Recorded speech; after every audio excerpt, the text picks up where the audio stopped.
Crimson Tide of Alabama now. Can Missouri make the New Year's Six? Peter Burns mixes a cocktail, and we'll talk bye-week hype. It is the Burnout with Peter Burns. He is Peter Burns from the SEC Network and ESPN. I'm Ryan Brown. The show presented by MyBookie.ag. Code next round. When you sign on to MyBookie.ag, get that sign-on bonus of 110%. MyBookie.ag. What's up, Burnsy? How are you today? I'm doing well, man. It's kind of funny because I kind of thought, week to week we get these you go in and have this autopsy on the week of what went down and what we know and what we didn't know, what we were surprised with. And it kind of felt like it was like Alabama kind of run away and hiding, and same thing with Georgia. And I think this week kind of actually brought up more questions than necessarily answers in a couple of different ways. So let's go back to Alabama and Tennessee. You're watching this game, and Tennessee scores on the first possession. You're like, okay. Tennessee then drives again. You're like, okay. They had to settle for a field goal, win for Alabama.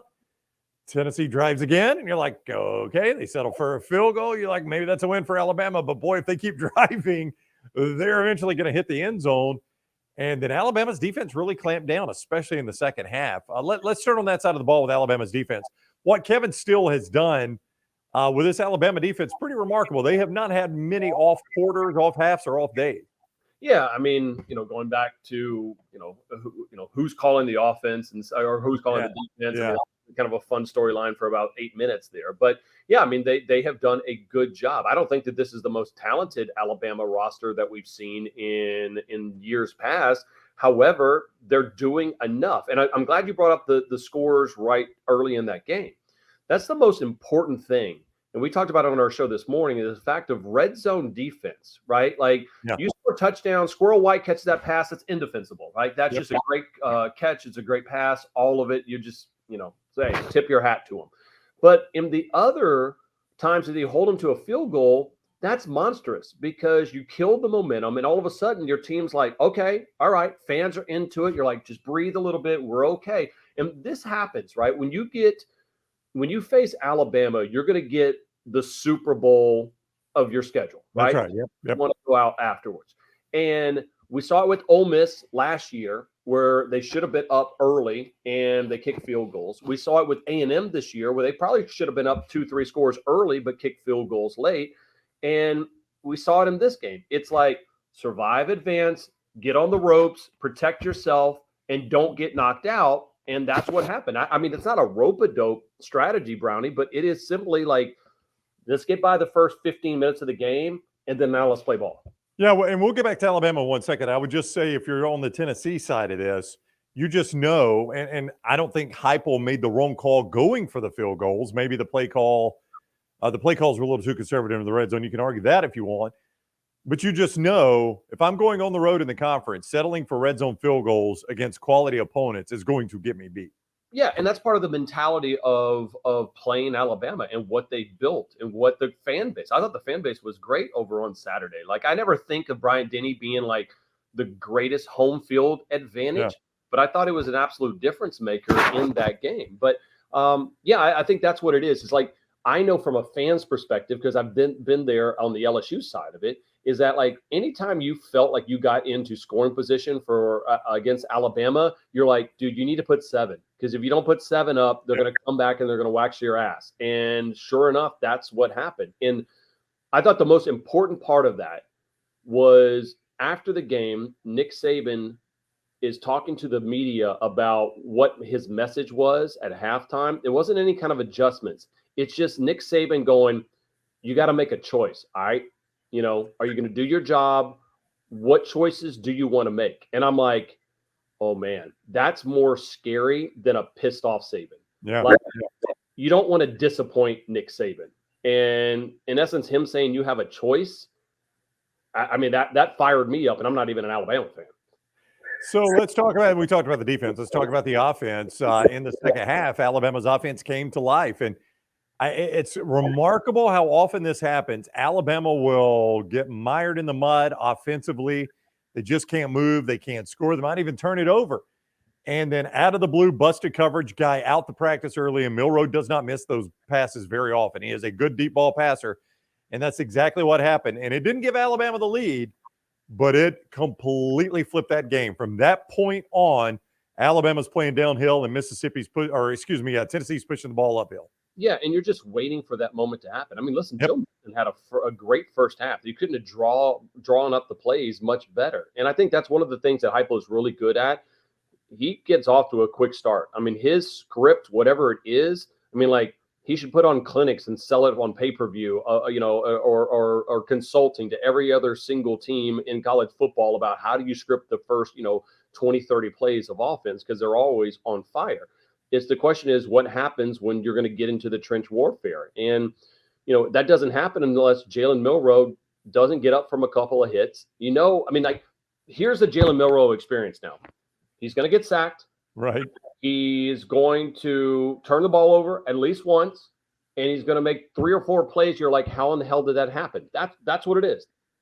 It's his normal MO now, and it's a championship-winning MO right now. Yeah, it is. And he has really cut back on the turnovers, and primarily, the one interception he threw against Tennessee, it's a ball where weirdly Burton's arm got caught. Yeah. And it bounces off a defender's shoulder pads and goes to another defender. I didn't think it was a bad pass at all. I mean, you got a defender with his back to you. You're throwing a jump ball to probably your best receiver in the corner of the end zone. That's a good throw to me. Yeah, and just the fact, again, though, that game looked like, okay, strange things have to happen, right? We remember like Ole Miss games or monster crazy things happen. Same thing with Manziel. And that was that play that you kind of circle like, there's the one. There's the one that they're going to show in SportsCenter. They're going to show on SEC Network about like the game change on that one play. But Alabama is battle tested. I mean, now 8 games that they've played, Brownie, and they've been behind in 6 of them? Like, buddy, we went like a decade with Alabama being back, behind by 6 points. That's out of control to me. It is wild. I made the argument today that if you gave me that Alabama team for 60 minutes, so give me the second half against Tennessee, the second half against Ole Miss, that team that comes out in the second half and they're just a different team, give me that for 60 minutes. Who beats this Alabama team in the country? I think they're the best team in the country. Are they flawless? Not at all. But I think they're the best team in the country. If you give me that for 60 minutes, that's what I'm saying now. Give me that one half for 60 minutes of football. Sure, and I could counter argue and say you give me 60 minutes of the best that LSU has, and I think LSU is a better team than Alabama. The problem is I trust Alabama to be more consistent, that they don't have those lapses a lot more than I think of LSU's lapses, especially over on defense. But I don't know, man. There's just something about the giddiness of Saban after the game, and I understand that's a rivalry game and he respects it. But just to see him, like, he knew the cigar was going to be there, and just to kind of have this, like, teenage joy and chomping on the cigar, I thought that was a cool moment for Saban, and even Milroe thought it was kind of funny as well. Burnsy mentioned Alabama, LSU. We'll get to that at the end of the show. It is a bye week for both of them. We'll do a little bye week hype with Bama and LSU. It is the Burnout. He is ESPN and the SEC Network's Peter Burns. I'm Ryan Brown. The show presented by MyBookie.ag. Code next round when you sign on to MyBookie.ag. You get that sign-on bonus of 110%. That is free money. You can bet anything, anytime, anywhere with MyBookie.ag. Anything, anytime, anywhere. MyBookie.ag. Also, Manscaped right now bringing you the show. You're freshly shaven there, Burnsy. Oh my gosh, I was not expecting that. You manscaped the chest. Yeah. What was the occasion? I don't know, just because I always feel a lot better, especially when you go to the gym. It almost seems like you have muscles when you use the Manscaped stuff. So I'm all in on the Manscaped. I'm team Manscaped product. It makes Peter Burns look like he has muscles. Right. Manscaped.com, code Burns. If you want to look muscular like Peter Burns, code Burns is best in men's grooming. I use that beard hedger every day, the lawnmower for the unmentionables, the down low areas, the handyman, which is the compact face shaver that they've got. Oh, no. I'll take your word for that one. And there was an easy joke right there that I'm not going to use. And also the weed whacker for the ear hair and the nose hair. So you don't look like the old man. Code Burns at checkout to save 20% on your first order at manscaped.com. Code Burns, manscaped.com. All right, we don't talk a whole lot of Missouri football, so let's do it right now. They beat South Carolina rather soundly. I thought this was a tough spot for Mizzou.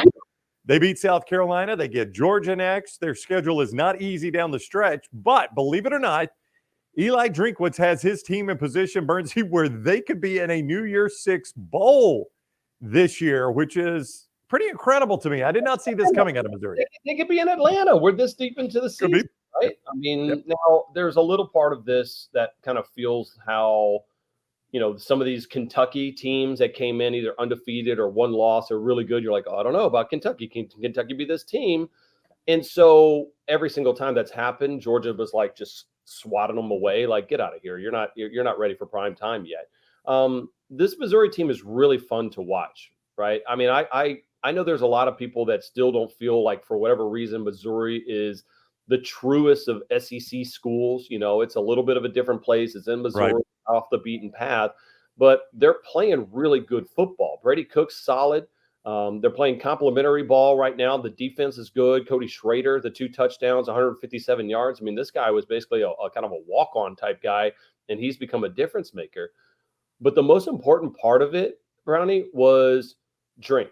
And I say this because I had him on my show this morning, and he made a big a scene at SEC Media Days this year when he says, I can't call the plays anymore. I'm giving that up. It pains me to give that up, but I'm going to give it up. Basically, right out on the heels of Jimbo Fisher saying that he wasn't really giving it up. That's a different story. And I asked him today, how's that process been? He goes, dude, it has helped all the world, because now he says, I wouldn't have faked that punt against Kentucky, which changed the entire dynamic of the game, had I been calling the plays, because I just wouldn't have seen the game that way. And he goes, it helps me with my in-game prep. It helps me recruit. It helps my life. I mean, all of it. And I think it's interesting that there's never been a head coach who calls his own offense that has won a national championship since we went to the expanded playoff in 2014. I think that's awfully telling, especially in this world of NIL and transfer portal and the CEOization of college coaches.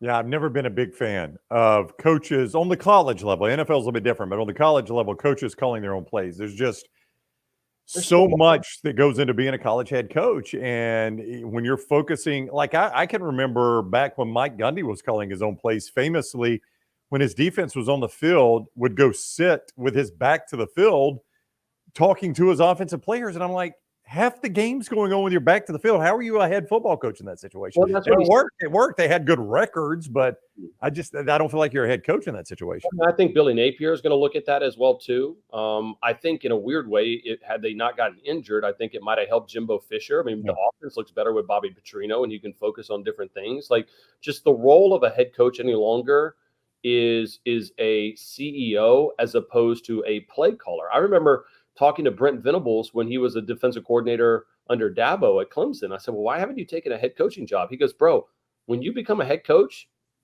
you don't coach anymore. Like, you lead. And he goes, I like the X's and O's. Now, of course, he's over at Oklahoma doing a hell of a job because the paycheck's really good. But, these coaches, it's really hard to juggle both of them. And so I think that's a big difference maker for Drink. I mean, they could be 8-0 right now, Brownie. They're 7-1, but they could be 8-0 because they could have beaten LSU easily. So let's do the rest of their schedule here. I'm just making a case for them going to a New Year's Six Bowl. I think a 10-2 team could potentially get a New Year's Six Bowl, which would be a massive step forward for Eli Drinkwitz. They're at Georgia. Now, if you win that game, now all of a sudden, to your point, you start talking about Atlanta. It's a bridge too far for me to say they're going to go to Athens to beat Georgia. That said, they were Georgia's toughest game last year in Columbia. Touching Georgia after the cocktail party, which is always an emotional game, and that's going to be a physical game as well. So, and Missouri's coming off of a bye, but yes, I would say Georgia wins that ball game. Okay, so now you're a 2-loss team. Now you're 7-2. But here's what you got left: Tennessee at home. That is a very, very winnable game for him. They may even be favored. I would imagine they're probably favored over Tennessee, right? Yeah, absolutely. I would say that they win that game. Florida at home. I do think Florida is playing improved football. They're about to play the cocktail party. We'll talk about that next. But Florida at home, very winnable game for Missouri. I would agree. And then you're at Arkansas, and things are not going well. Sam Pittman just had to fire his offensive coordinator, Dan Enos. You're, in spite of a really cool shirt you're wearing, things are not going well for Arkansas. They might be the favorite in that game. So if you just potentially win the games you're favored moving forward, you're a 10-2 team.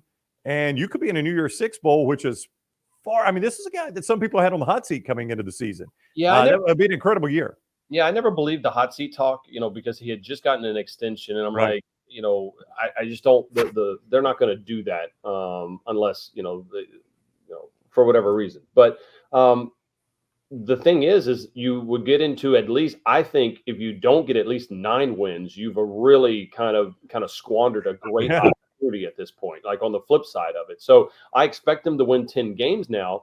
All of a sudden you win a bowl game. That's 11 wins going into a massive recruiting season, which he's done extremely well. And the fact that you're going to a 12-team playoff, like Missouri would be one of those teams where I don't know if we feel like it's a 14 playoff squad right now, but I sure as hell would say, man, they're right in the thick of things if this was an expanded 12-team playoff field.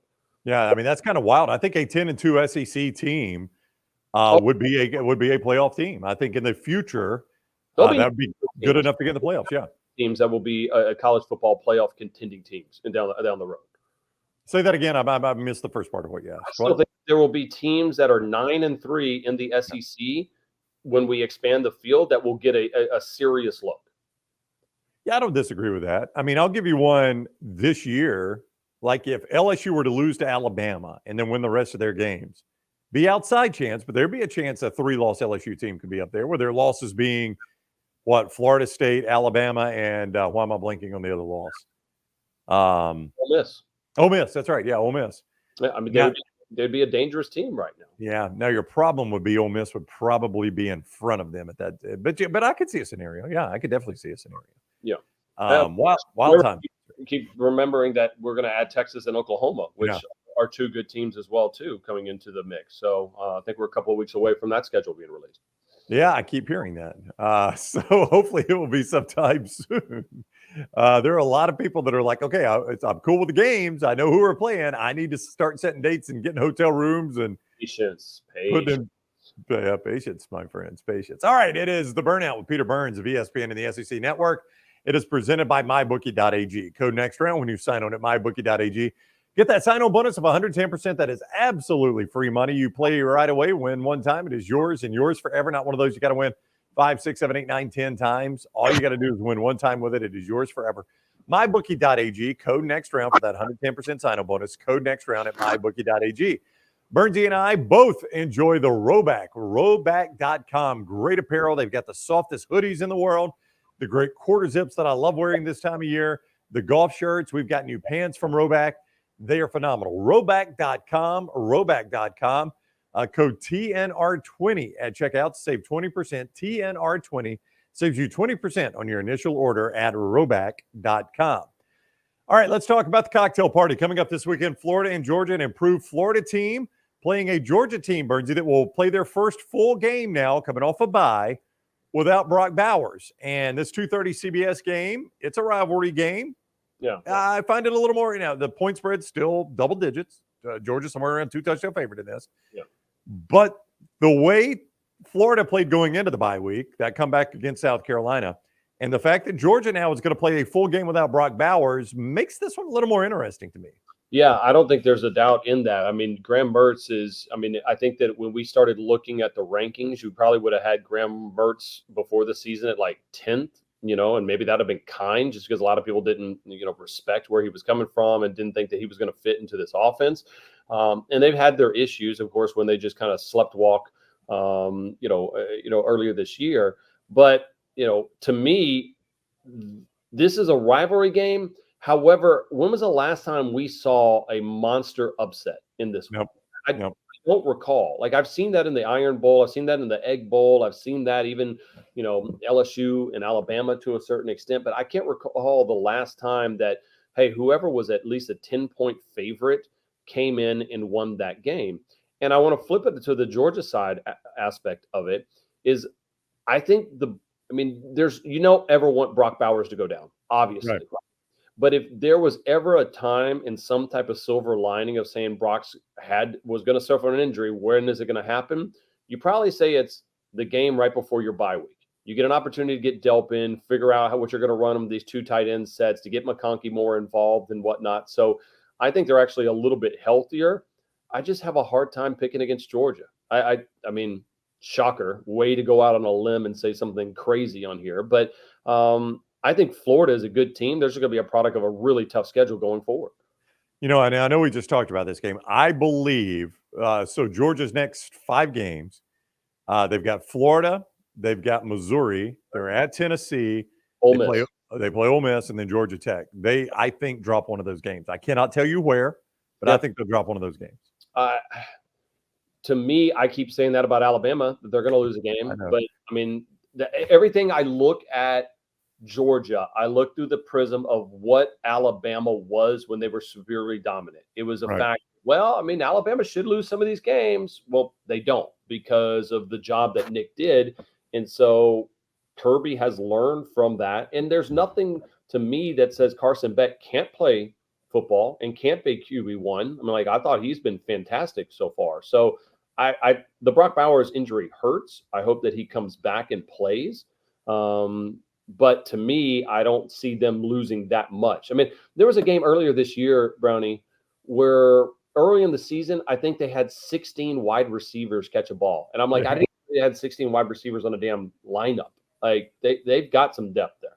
They do. I would submit to you they lose the Auburn game without Brock Bowers, or Yeah. at least it goes overtime. So I'm not. And it's really less about Brock Bowers being out, but it's emblematic Brock Bowers being out of the reason I think they'll lose, just because I think it's impossible. There's a reason people don't go 3 consecutive years without an SEC loss. It is so incredibly difficult to do, and part of that reason is injuries. It is hard to keep your in the grinder that the SEC conference is, the meat grinder it is.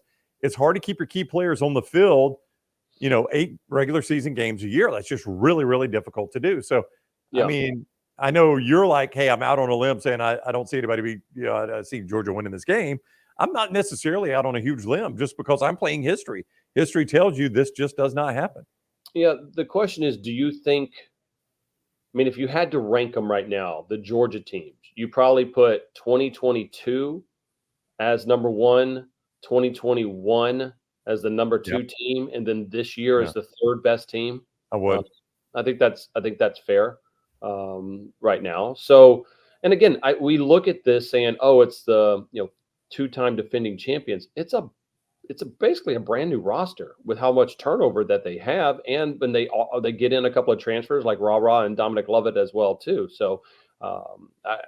I still can't find myself to pick against them. I think they actually run the table to Atlanta.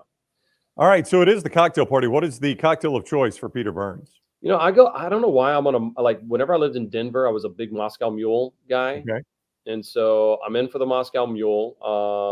I've done the Redmond vodka. That's pretty solid over there, the Barclays deal. So that's pretty good.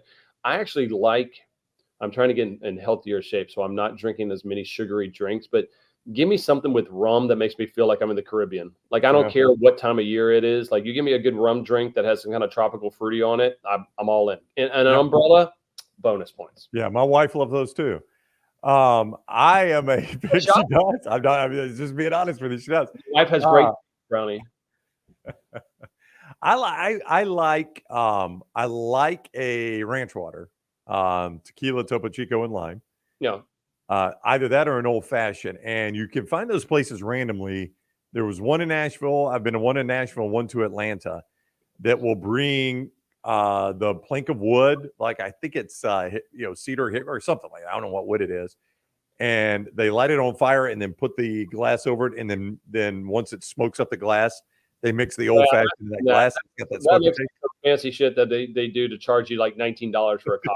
I'm like, if they're gonna bring out the table, if there's any props in my drink, I'm just like, bro, we're good. Just bring the glass, pour the liquor. I don't need any kind of theatrics or shows or anything like that. But I'm telling you, man, they can hand you that glass, and all you got to do is just take a good draw, and you can hand it back to them. It's worth every dime of it. That smell is just amazing, man. It's like more money than I do. I ain't paying $19 for somebody to burn my glass. Like, I'm out. It's on the company Amex. I let the company pay for that. Oh, then maybe I'm in. When I remember drinking an amaretto sour back in the day. You ever had amaretto sour? Think about the bad decision. I mean, that's why everybody, like younger people, can't handle tequila and have such a bad relationship with them, because we were drinking tequila that was like kind of cool out of a plastic bottle, like room temperature tequila, like in college. Like, that is horrible. But like, if you get like really high end tequila, like, it's super, super smooth. So Like I said, that's one of the drinks I still kind of steer away from. But I'll do the fireball shots. I'm still team Jaeger. I'll do Jaeger bombs and stuff like that. I'm in for that. Yeah, there'll be a lot of that down at Jacksonville Cocktail Party. Any player I've ever talked to that plays in this game, this is a weird thing that connects the Florida and Georgia players. And I bet your boy Doring would say the same thing. Is one of the coolest things to them is when they top that bridge and they come over the bridge and they say all you can see as far as the eye can see are tailgaters. Yeah. And you see the red Georgia and the orange and blue, the red and black Georgia, the orange and blue Florida. And it's just the coolest thing when you come over that bridge pregame and you're driving into the stadium, and as far as the eye can see, you see the tailgaters. I've been to that stadium. That view doesn't resonate with me. Yeah. It wasn't for a cocktail party, but that view doesn't resonate with me. But I tell you what, I've talked to so many players in that game, and they all mentioned that same thing, man. When that bus tops that bridge and you start down the downhill part of the bridge into the stadium area and you see all those tailgaters, it's like, okay, this is real. It's almost game time. Yeah, and I've had an opportunity to do it once. Me and McElroy went for the SEC Network, and we did kind of like a side set over there in Jacksonville, and it's cool. I mean, it reminds me of, and I spent a lot of years covering Texas and OU, right? Where like 50% of the stadium. In fact, it's one of the very few games to where you don't even have to watch the game to know exactly what's happened. As long as you know where the Florida fans are sitting and the Georgia fans are sitting, you could just sit there, close your eyes, and let your eardrums tell you who's winning the game. And it's fun, man. I'm looking forward to it. And it's an opportunity game. Like every single game right now for Billy Napier is the opportunity to build something, right? Like Tennessee had that win against Alabama last year. LSU had that win against Alabama last year. Missouri almost got that win against Georgia. Like you knocked them down, and all of a sudden that really good recruiting that's rocking right now in Gainesville gets a whole hell of a lot better. Do you like it in Jacksonville? You want to get it switched? I am an on-campus guy. I am willing to make it the exception for a couple of games. I do think the Red River Shootout should stay in Dallas. I like that. Okay. I remember when this one was on campus, those random 2 years when they were rebuilding the Gator Bowl, and those were dominant Florida teams, so they weren't good games. Yeah. This one it doesn't bother me. This game, I'm just going to be honest with you, and this probably sounds like snobby state of Alabama college football fan that feeds on the Iron Bowl and stuff like that. Yeah. This rivalry does not resonate with me as much as other rivalries do in the Southeastern Conference. It's just never because I don't think we get crazy games in it. Yeah, and I think one of the reasons why. Like, I mean, we got people hiking their legs and pretending to be a dog that all of a sudden, that pees in the egg bowl, and all of a sudden 45 coaches change jobs because of one penalty, Yep. right? Like the Iron Bowl, kick six, and some of those great finishes. I mean, even LSU, Alabama. I mean, I don't know if you can say right now, is it a top 3 rivalry? No. In theory, it is. I don't believe that to be the case until something like a chaotic, Florida has no business beating Georgia and knocking them off after they're going for 3 straight titles. Something would have that to happen to kind of escalate a little bit. As it pertains to the crowd, I'll never forget the first time I ever went to a race at the Talladega Super Speedway, and I recommend anybody that just enjoys a good time do this. You don't even have to be a NASCAR fan. The people watching is incredible. The sound and the energy of a race at the Talladega Super Speedway is unreal. I'm not even a NASCAR fan. I love going to the spring race, okay? First time I ever did it, I'm in the infield, and quickly learned, and this will show you how long ago this is, quickly learned 2 things. If it sounds like the entire crowd is cheering, Dale Earnhardt did something good. If half the crowd is cheering and half the crowd is booing, Jeff Gordon did something good. And it was undefeated, Birdsey. You could listen and like when the whole place went nuts, Dale Earnhardt made a pass. Half the crowd cheers, half the crowd boos, Jeff Gordon made a pass, and it was undefeated. I mean, that's kind of what you want, whether it's racing or sports or even sports media. Like either be loved or be hated, but don't, I want people to ever be like, yeah, he's fine. Like he's different. If you watch the Burnout and you're like, I'm just here for Brownie and the topics, not Burns. Like I want you to hate my guts or love me. Like do not be anywhere in between. I'm all for that. For the record, I love Peter Burns. Oh, It is the Burnout with Peter Burns of the SEC Network at ESPN show presented by MyBookie.ag. Code next round. MyBookie.ag. Code next round. They are showing their love for you with 110% sign-on bonus. 110%. That is absolutely free money when you sign on right there at MyBookie.ag. Bet anything, anytime, anywhere. MyBookie.ag. Code next round. MyBookie.ag. Code next round. And don't forget, if you're looking for plays to use there at mybookie.ag, Lance Taylor coming off another winning football weekend, including 3-0 on his Sunday NFL games. 3-0 in the NFL. You can win with Lance's plays at lanceslock.com. That is lanceslock.com. Single-day packages, weekly, monthly, full-season packages, starting less than $100 for an entire month right there at lanceslock.com, lanceslock.com. All right, let's wrap with just a touch of bye-week taste of Alabama LSU. This is a game that has become a rivalry over the last 15 years. It was always a fun game between the two, but Nick Saban's arrival at Tuscaloosa amped this game up more than any game in the Southeastern Conference has been amped up by Nick Saban's arrival.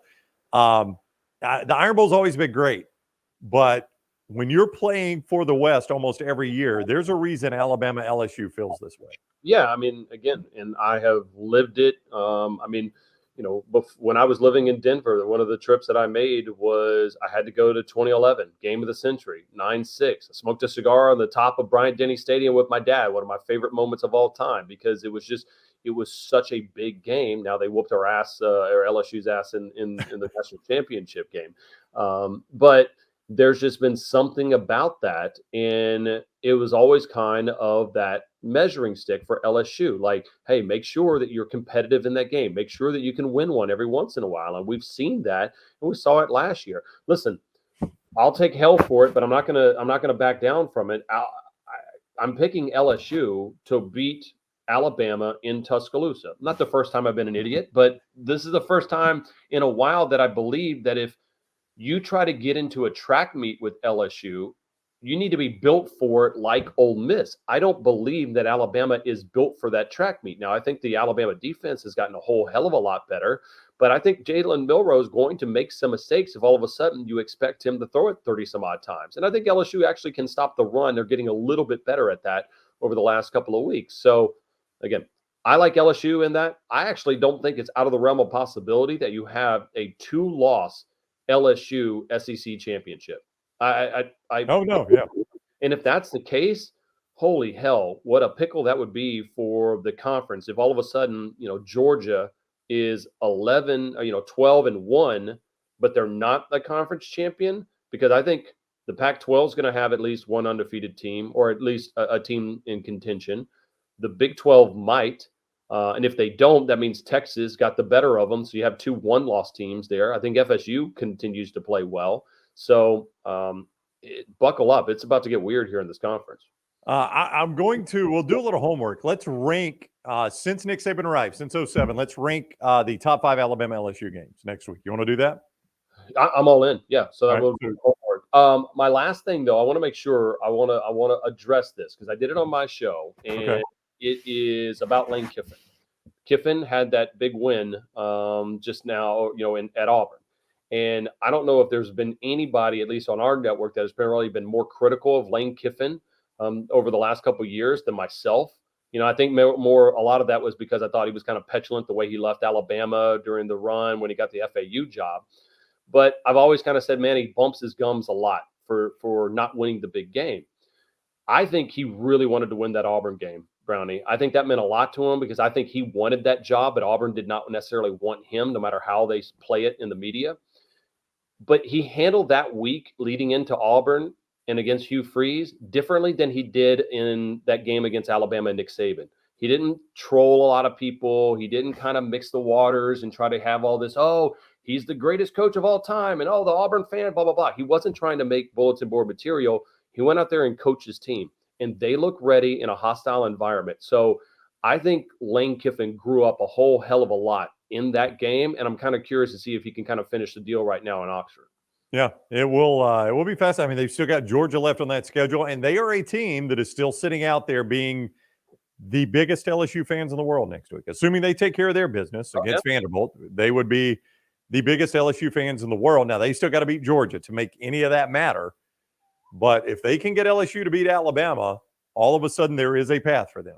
Am I crazy to think that LSU beats Alabama? I mean, no, not at all. Not at all. Say, what do you think? And I don't know if my bookie has the future headline lines, because there's I can look. Don't do a lot of that stuff because of injuries and stuff. Yeah. But a lot of times there's the look ahead games. I would imagine right now, Alabama being at home, I think Alabama will probably be a 6.5-point favorite. I was going to say 7. Yeah, I was going to say 7. I think you're about right on that. Yeah. That's fair enough. When you say, I think that's about right. I think you get yeah. up 3 or 4 points for being at home. I think it's more like 4 points in the SEC because of how good the crowds are. But that's going to be a night game. That place will be rocking. But I think that'll be kind of a future line for that game. Yeah. I think that's a fair line. I could probably find it. Might take me a minute here. It is the primetime CBS game. A weird start time, though, 6:45 for that one, not after 7. Not that that matters to anybody, I don't think. That's perfect time. I love that time. Like that, the 5:30, 6 o'clock is such a prime spot because you got all day to tailgate. Right. But you're not at like the 26 mile of the marathon of drinking and tailgating and partying when kickoff happens. And so and then if you win, you have an opportunity to go out after that. I cannot wait till we have more 5 p.m. kickoffs. I'm all team 5 p.m. kickoffs in my life. Really? That's what you like is a 5. That's your perfect kickoff. It's 5 p.m. Yeah, I think because you're not waiting around all day long, and then at the end of it, you still have some opportunity. There's nothing worse than when some of these games are like an 8 p.m. kickoff. They go 3.5 hours, and then so it's 11:30, and then all of a sudden you're like, man, I got like an hour of traffic. Yeah. It just kind of kills the vibe. Like you win a monster game, and you look at the clock, and it's like 8:30. You're like, buddy, we're gonna create some memories tonight. We got time. All in for it. All right, Todd, let me remind you of our codes here on this show. MyBookie.ag, code next round to get the 110% sign-on bonus at MyBookie.ag. Bet anything, anytime, anywhere. MyBookie.ag, code next round. Also, don't forget Manscaped. Bernsey showed us some of the Manscaped results. He did not show us some of it. It was beautiful. Did not show us some of it.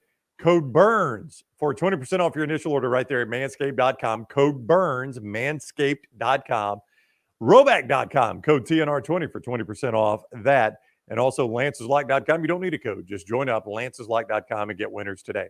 All right, fun time. We'll do our top 5 Bama LSU games next week on the Burnout. Peter, enjoy your week, man. Always fun. See you, buddy.